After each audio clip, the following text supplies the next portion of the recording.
Bismillahirrahmanirrahim. Wal muhsanatu minal mu'minat. Dihalalkan pula ya perempuan-perempuan yang menjaga dirinya dari kalangan orang-orang yang mukmin. Dari kalangan orang-orang yang mukmin. Wal muhsanatu minal ladzina utul kitab min qablikum. Demikian pula dihalalkan untuk menikahi perempuan-perempuan ahli kitab sebelummu. Idza ataitumuhunna ujurahunna, jika kamu berikan kepada mereka maharnya, muhsinina ghairu musafihina wala muttakhidhi akhdan. Muhsinina dalam rangka menjaga kehormatan dirinya, ghairu musafihina,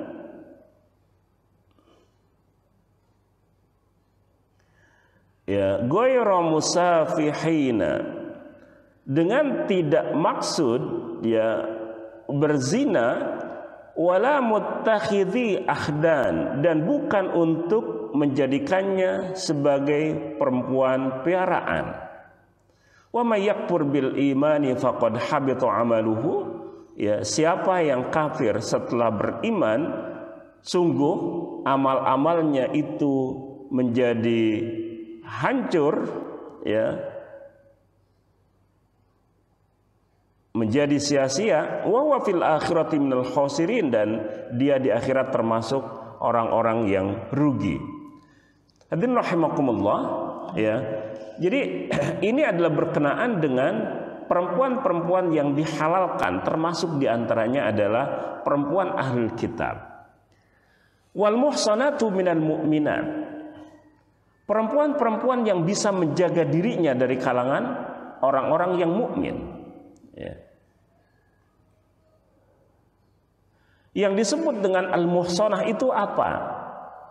Yang disebut dengan al-muhsanah adalah al-afa'if, perempuan yang bisa menjaga harga dirinya.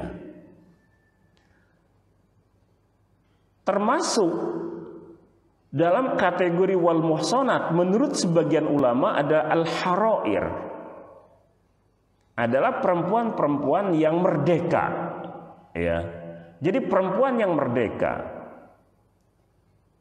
Apakah hamba sahaya perempuan yang mukmin itu haram untuk dinikahi? Nah, hadirin rahimakumullah, menurut sebagian ulama itu tidak termasuk haram untuk dinikahi. Jadi diperbolehkan untuk menikah dengan hamba sahaya perempuan mukmin. Tetapi tentu saja itu bukan merupakan pilihan, karena sesuatu atau anak yang dilahirkan dari seorang hamba sahaya itu akan menjadi hamba sahaya pula, kecuali ketika ya itu adalah hasil pergaulannya, hasil muasyarahnya dengan tuannya. Ya, karena itu maka tidak menjadi pilihan seseorang menikah dengan perempuan hamba sahaya meskipun dia adalah seorang mukminah, tetapi para ulama kita membolehkan, ya. Nah, Ibnu Katsir di sini termasuk memahami bahwa al-harair, al-mu'min, al-afaif ini masuk kategori wal muhsanat minal mu'minat. Ya, karena itu menjadi pilihan bagi umat Islam adalah menikahi perempuan-perempuan yang dapat menjaga dirinya serta termasuk al-harair, ya, perempuan-perempuan yang merdeka. Nah, al-afaif yang disebut dengan afaif, iffah itu artinya adalah menjaga diri. Menjaga diri dari apa? Menjaga diri dari perbuatan-perbuatan yang nista seperti perzinahan. Karena itu jangankan perempuan yang berzina, perempuan yang memiliki pergaulan bebas dengan laki-laki saja itu tidak termasuk kategori iffah, ya, perempuan yang iffah. Karena dia tidak termasuk yang dapat menjaga kehormatan dirinya. Ya, perempuan belum menikah tetapi pergaulan malam gitu. Jadi sampai jam berapa keluyuran bersama laki-laki ini tidak termasuk yang iffah. Ya, karena iffah itu berarti mampu menjaga dirinya dari berbagai fitnah yang mungkin terjadi, ya, karena pergaulan itu, ya. Nah, tetapi makna aslinya adalah al-afifat aniz zina, ya, termasuk perempuan atau maksudnya adalah perempuan yang menjaga dirinya sehingga dia tidak terjerumus ke dalam perbuatan zina. Karena di dalam ayat lain, ya, az-zaniyatu liz-zani, perempuan yang berzina itu untuk laki-laki yang berzina, laki-laki yang berzina untuk perempuan yang berzina, gitu. Nah, kenapa menjadi sedemikian rupa hukum perzinahan itu di dalam Islam?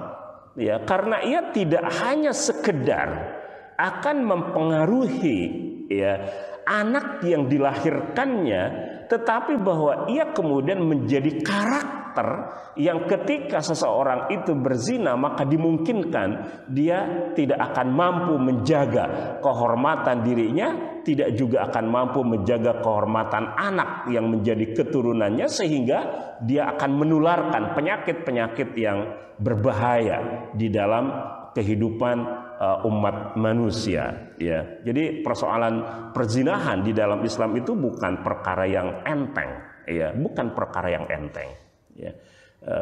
Kalau di dalam ilmu genetika itu kan pengaruh dari sebuah percampuran antara laki-laki dengan perempuan, ya, itu tidak hanya berkaitan dengan anak yang dihasilkan dari pembuahan itu, tetapi juga itu kemudian akan menyimpan jejak, ya, hingga 3 bulan 10 hari itu jejak dari hasil percampuran dengan laki-laki itu tetap akan ada jejak genetikanya, gitu kan.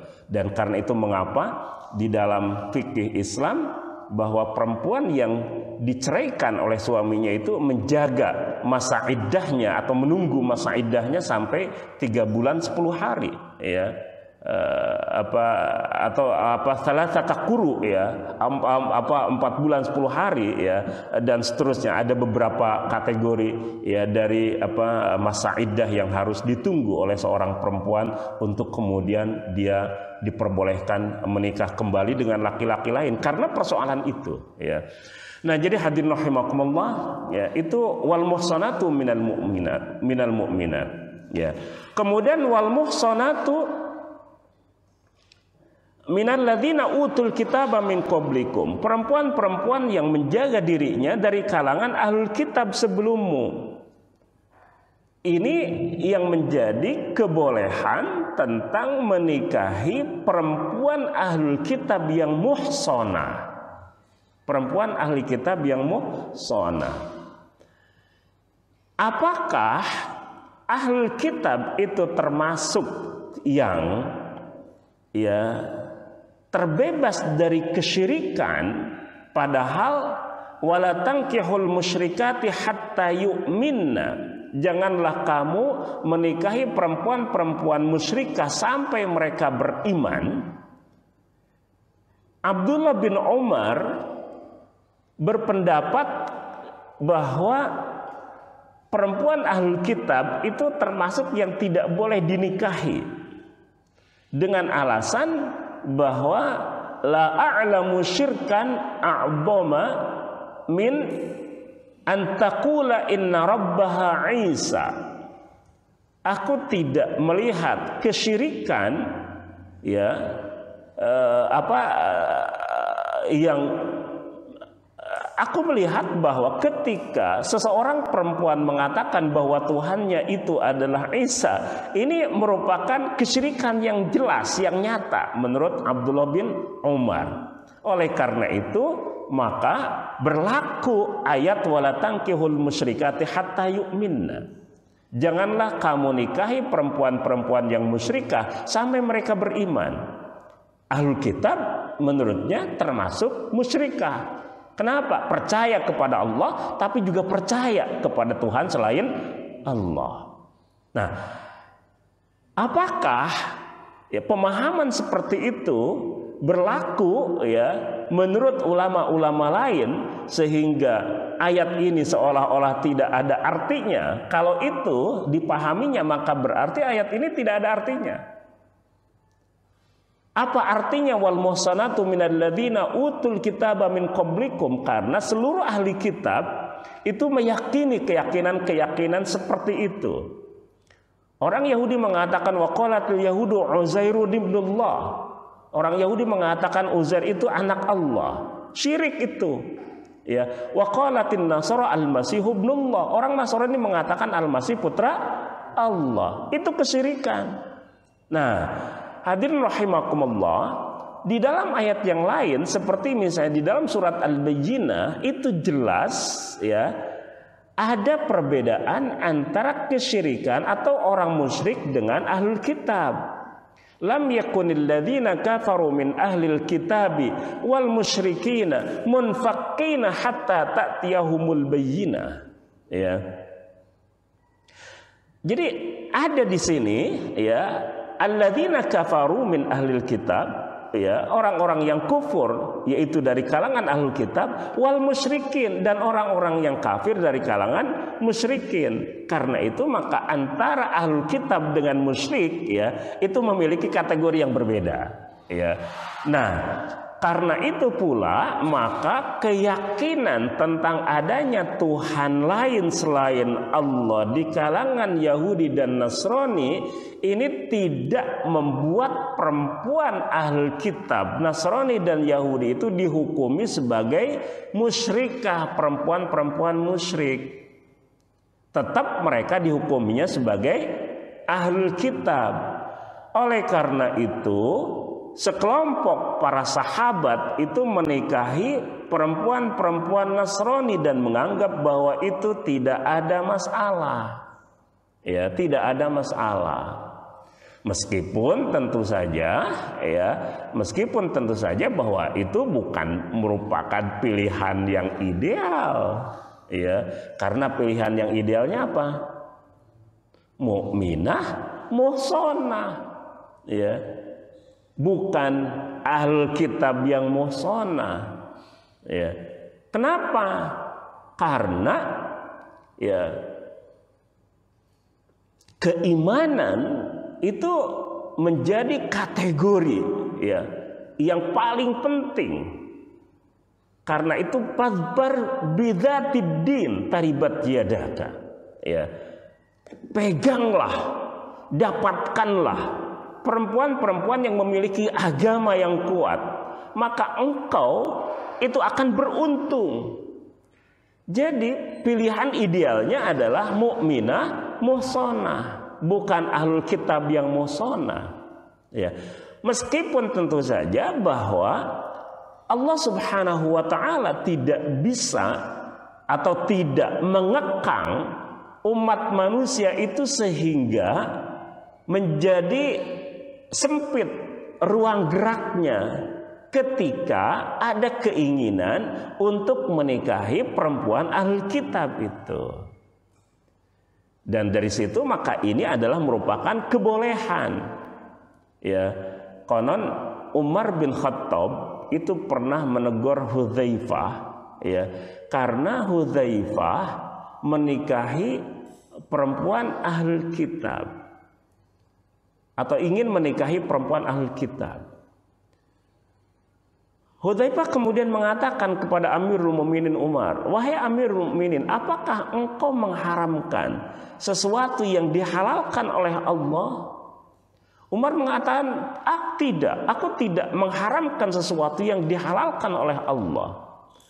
Tapi kalau orang seperti engkau menikahi ahlul kitab, perempuan ahlul kitab, maka itu akan menjadi contoh, menjadi qudwah, menjadi role model. Dan karena itu umat akan menjadikan itu sebagai pilihan. Gitu. Jadi tidak untuk sekali berHudzaifah bin Al-Yaman gitu. Kalau ada ya orang-orang awam dari kalangan umat ini yang mau menikahinya, lakukanlah. Itu termasuk yang dibolehkan. Tetapi figur-figur publik ya, itu harus menjaga diri supaya itu tidak menjadi contoh presiden yang buruk gitu kan. Meninggalkan perempuan-perempuan, gadis-gadis mukminah yang baik-baik dan memilih ya ahlul kitab. Nah, jadi hadirin rahimakumullah, sama misalnya ketika dalam fikih ya ada perempuan yang memiliki hubungan nasab yang hubungan nasab yang dekat. Anak perempuan itu adalah anak pamannya. Anak paman itu sepupu ya. Apakah boleh dinikahi? Boleh dinikahi. Tidak termasuk yang tidak termasuk yang mahram. Ya, tapi ya, apakah itu menjadi pilihan yang ideal? Para ulama kita mengatakan pilihlah yang jauh-jauh, gitu kan? Pilihlah yang jauh-jauh. Kenapa? Karena ketika hubungan nasab, hubungan darah itu dekat, dimungkinkan itu akan berdampak secara medis terhadap hasil keluar atau keturunan yang bermasalah secara kesehatan, ya. Nanti Bu Dokter yang menjelaskan nanti gitu. Nah, tapi fikihnya begitu. Meskipun kalau memang ya tidak ada pilihan-pilihan lain ngebet banget itu boleh gitu kan. Nah, sama juga dengan ahlul kitab ini, ya. Kalau memang ngebetnya ke situ dan seolah-olah dunia itu seperti sudah sebesar daun kelor, tidak ada lagi ruang di dalam kehidupan ini kecuali mereka, ya silahkan. Tapi itu sekali lagi bukan merupakan pilihan utama, bukan pilihan ideal. Karena pilihan idealnya adalah ya mukminat muhsanah. Nah, hadirin rahimakumullah, wal muhsanatu minal mu'minat wal muhsanatu minal ladzina utul kitaba min qablikum. Apakah ini berlaku ya secara paralel seperti hukum kehalalan memakan sembelihan ahlul kitab dengan kehalalan untuk memberikan sembelihan kita kepada mereka? Nah, hukum tentang pernikahan ini itu tidak separalel secara utuh dengan ayat permulaan ayat ini, wa ta'amul ladzina utul kitaba halul lakum wa ta'amukum halul lahum. Karena yang diperbolehkan itu adalah laki-laki mukmin menikahi perempuan ahlul kitab yang muhsanah. Sementara perempuan mukminah tidak halal untuk menikah dengan laki-laki ahlul kitab. Tidak paralel karena itu, ya. Nah, mengapa? Karena qawam, pemimpin yang bertanggung jawab, yang punya pengaruh sangat besar di dalam kehidupan rumah tangga itu adalah siapa? Suami. Karena itu maka besar kemungkinan, meskipun ada saja pengecualian-pengecualian itu ya, bahwa ketika anak yang dilahirkan dari hasil pernikahan itu akan ya mengikuti agama ayahnya. Dan ini yang tidak diharapkan. Sementara ketika seorang laki-laki menikahi perempuan ahlul kitab, meskipun tentu saja ada peluang juga bahwa anak yang dilahirkan itu mengikuti agama ibunya, tetapi besar peluangnya itu adalah bahwa anak itu mengikuti agama ayahnya. Ya, dan itu yang kemudian menjadi bagian dari pertimbangan ya ayat ini. Oleh karena itu maka orientasi dari pernikahan itu bukan hanya sekedar ya untuk melampiaskan tuntutan-tuntutan biologisnya, tetapi untuk merancang masa depan dari anak dan keturunannya. Dan persoalan agama ini menjadi persoalan yang sangat vital di dalam kehidupan kita sebagai muslim. Nah, hadirin rahimakumullah, idza ataitumuhunna ujurahunna, jika kamu bayarkan kepada mereka maharnya. Hadirin rahimakumullah, ini tidak diartikan sebagai syarat, tetapi diartikan sebagai ya penegasan tentang kewajiban untuk membayar mahar itu. Jadi idza ataitumuhunna ujurahunna ya, itu artinya adalah jika atau ini adalah apa bersamaan dengan menikah itu berarti kamu bayar ya mahar yang menjadi tanggunganmu ya. Hadirin rahimakumullah. Ya, muhsinina ghairu musafihina wala muttakhidhi akhdan.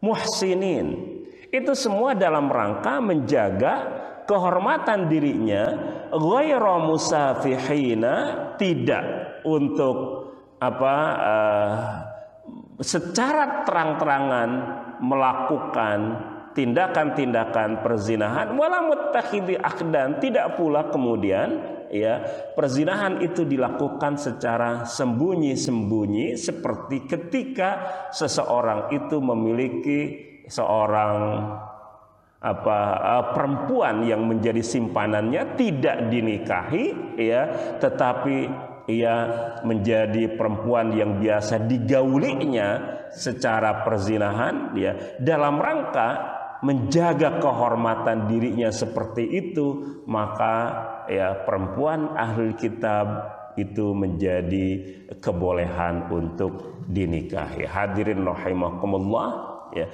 Ini berarti persoalan yang sangat penting di dalam agama ini adalah tentang kehormatan atau menjaga kehormatan diri. Bagaimana kita menjaga kehormatan diri ini menjadi target atau tujuan utama dari terjadinya pernikahan itu. Ya, oleh karena itu, ya ma'asyaras syabab, ya man istata'a minkumul ba'ata falyatazawwaj. Wahai para pemuda, jika kamu sudah memiliki kesanggupan, nah kalau sudah punya kesanggupan ya gitu kan, maka menikahlah, ya menikahlah. Kenapa? Karena pernikahan itu akan aghaddu lil basari wa ahsanu lil farj, ya bisa menjaga pandangan, bisa menjaga perasaan gitu kan. Dan karena itu kemudian kemaluan bisa menjadi terjaga ya. Nah, kalau tidak kemudian mampu ya untuk menikah, maka fa'alaikum bisyam, ya harus berpuasa. Ya karena itu kalau ngerasa ya masih harus tetap menjalani masa-masa jomblonya berarti harus lebih banyak berpuasa gitu, harus lebih banyak berpuasa. Nah ada proses ya, ada waktunya insya Allah ya. Tapi dalam arti ya bahwa hadis tadi itu menunjukkan bahwa memang tujuan di antara tujuan dari pernikahan itu adalah untuk menjaga kehormatan diri. Ya, supaya mata tidak jelalatan, supaya pikiran dan perasaan juga tidak kemana-mana, ya maka kemudian Allah Subhanahu Wa Taala memberikan ya saluran-saluran agar tuntutan-tuntutan syahwat kita itu disalurkan secara halal, ya. Dan itu yang kemudian diatur oleh Allah Subhanahu Wa Taala. Tetapi ingat, ya, bukan hanya sekedar untuk menyalurkan dorongan-dorongan biologis, tetapi persoalan berkenaan dengan hadarah, masa depan dunia dan akhirat anak-anak kita itu juga menjadi pertimbangan yang sangat serius. Oleh karena itu maka carilah ya calon ibu dari anak-anak kita itu yang pantas untuk menjadi panutan, menjadi ibu dari anak-anaknya. Jadi ada satu kisah ketika seorang anak itu dilaporkan kepada Umar bin Khattab sebagai anak yang durhaka kepada ayahnya. Maka Umar kemudian meminta agar anak itu dihadirkan ke hadapannya. Ketika anak itu dihadirkan ke hadapannya, Umar nanya, "Nak, mengapa kamu berlaku buruk pada ayahmu?" Ternyata anak itu adalah anak yang cerdas. Maka dia bertanya kepada Umar, "Wahai Amirul Mukminin, sebelum aku punya kewajiban kepada ayahku, apakah ayahku punya kewajiban terhadapku?" Ini kan pertanyaan yang cerdas, gitu kan. Maka Amirul Mukminin mengatakan ada. Anak itu mengatakan, "Apa kewajiban ayahku padaku?" Umar mengatakan, pertama, bahwa engkau dicarikan calon ibu yang pantas untukmu, untuk menjadi ibumu. Yang kedua adalah engkau berhak untuk diberi nama yang baik. Dan yang ketiga adalah engkau mendapatkan pendidikan dari ayahmu. Anak itu mengatakan, "Amirul Mukminin, tidak satupun dari kewajiban ayahku terhadapku itu yang dia tunaikan. Dia telah memilihkan untukku ibu yang tidak patut menjadi ibuku." Bayangkan ini. Artinya adalah ibunya itu berarti sangat buruk perilakunya, sehingga dia ngerasa bahwa itu tidak merupakan ibu yang menjadi panutan di dalam hidupnya. Yang kedua, ayahku telah memberi nama aku itu dengan sesuatu yang aku malu, ketika aku dipanggil oleh teman-temanku. Konon itu nama itu adalah nama binatang yang hina sekali, gitu kan. Saya lupa nama itu, tetapi artinya itu adalah seperti cecurut, gitu kan. Tentu saja ketika dia dipanggil dengan nama itu dia akan merasa terhinakan. Dan yang ketiga adalah tidak dia ajarkan kepadaku sedikit pun berkenaan dengan Al-Quran, berkenaan dengan apa yang menjadi kewajiban-kewajibanku. Amirul Mukminin itu kemudian berbalik pada ayahnya dan mengatakan bahwa engkau telah menistakan anakmu sebelum anakmu menistakanmu, gitu kan. Nah, jadi memilihkan untuk anak atau calon anak-anak kita istri yang baik, itu kemudian menjadi bagian dari kewajiban kita sebagai laki-laki.